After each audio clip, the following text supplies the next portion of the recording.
kusooka kubanga atuwa lukusa ffe tulabulabye ekyetaagisa kye tukola tetwetaaga lukusa wabula kasita tulaba embeera yonna ezoganya kye bayita Africa kitukakatako okubanga tuyingirawo omwana wange na mutima atusobole okubanga lwakiri munnange tuzoganya embeera amajja ga UPDF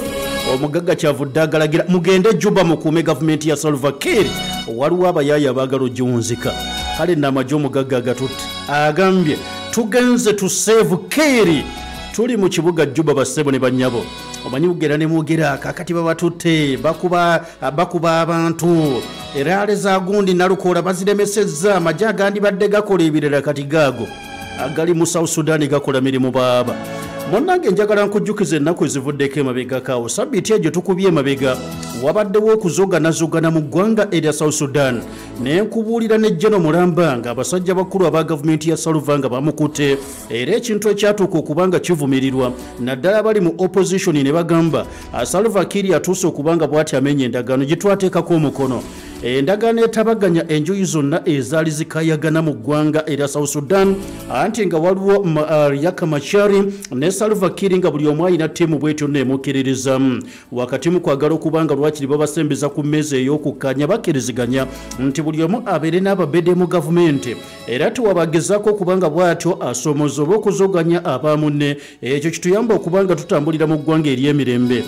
kati bagambye nti Salva Kiir yakoze ezzambi ddene ery'okubanga bw'ati akwata General Mulamba kati wabaddewo okutya okw'amaanyi mu kibuga Juba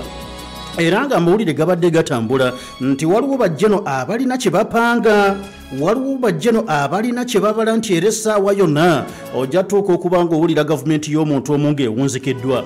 kati nno oluvannyuma lwa byonna ebiyinza okubanga mukwano gwange biri mu kubagibwa ye General Muhoozi Kainerugaba alwanirira emirembe yagatutte Somalia yagatutte mu Congo agamba tulwanirira mirembe mu region tetusobola kubanga tuleka South Sudan abaana abato batuuka okuseerera ate okubanga badda mu ddukadduka tukakasizza nti njolekedde era amagye gagenze to protect Salva Kiir abeere sekiwa mu kibuga ekimanyiddwa nga Juba omugagga bw'ati bw'ayogedde ono agamba omukulembeze ffe tumanyi omu kati tulina bye tuwulirawulira ebyo tetwagala kumanya nti ffe tumanyi omukulembeze ali omu yekka mu ggwanga erimanyiddwa nga erya South Sudan bw'ati omugagga ssebo mukwano gwange bw'ayogedde our special forces unit entered Juba to sanctuary amagye kituufu gayingidde Juba gasobole okuba nti gagiyamba okugikuuma obulungi ebeere entende ng'eresitede nga tewali yenna ayinza okubanga bw'atyo naazoganya era ekiwandiiko kyeyafulumizza omugagga Muhoozi Kainerugaba we the UPDF eggye lya mwami Museveni only recognize one president of South Sudan omuntu omu yekka gwe tuteekamu ekitiibwa gwe tukkiririzamu nti ye president wa South Sudan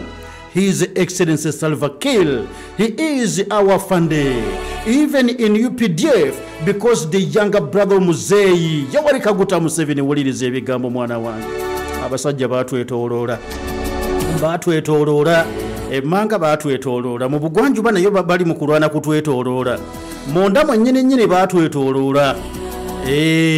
kati n'emmambuka batwetooloola mu buvanjuba baliyo bize era omwana yagamba nti abo kinneetaagisa sabbiiti bbiri mba nnyingidde ekibuga Nairobi owulidde batwetoolodde kati ate nze mbijja ku mwana agambye nti Salva Kiir is our fund ffe aba UPDF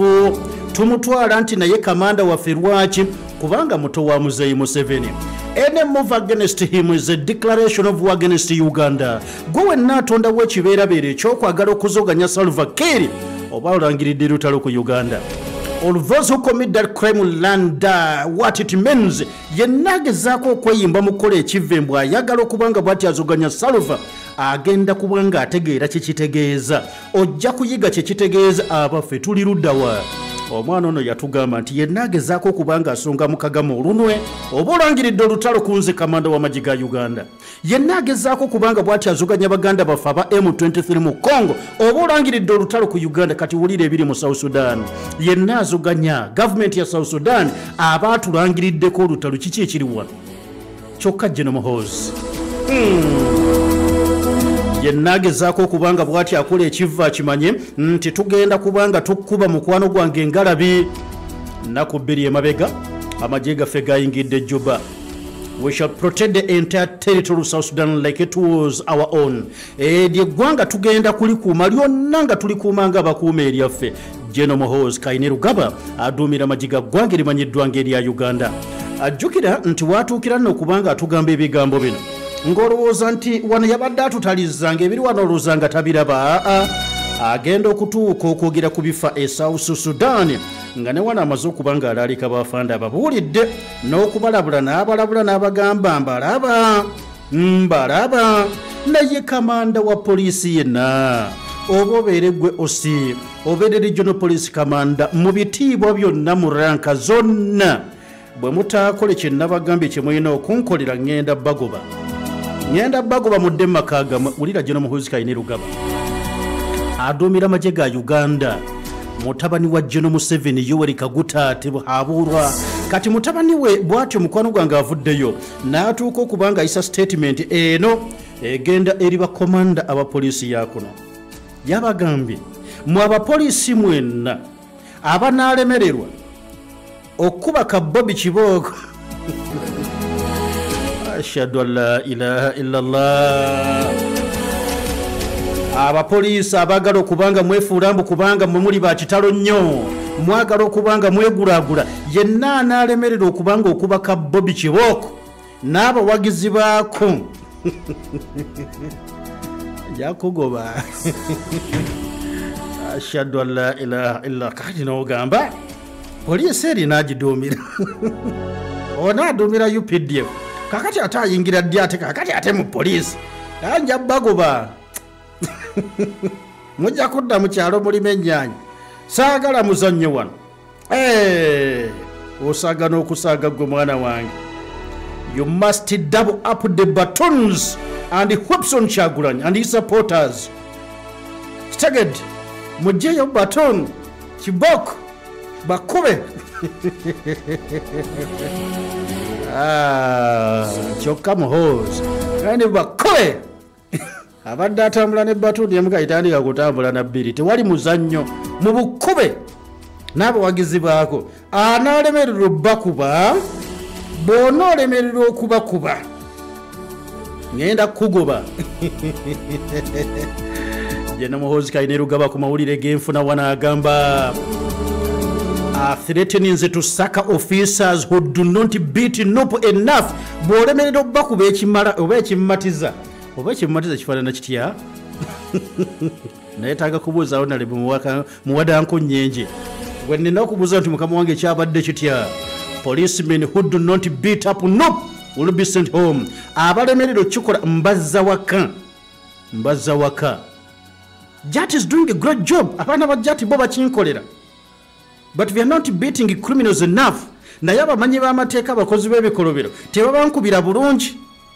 Anyone found in a red uniform should learn to fear Jat. Buli mwana yenna gwe mulaba yeyambaza ebimyufu muyina okumuyigiriza butya bwe bayina okutya Jat.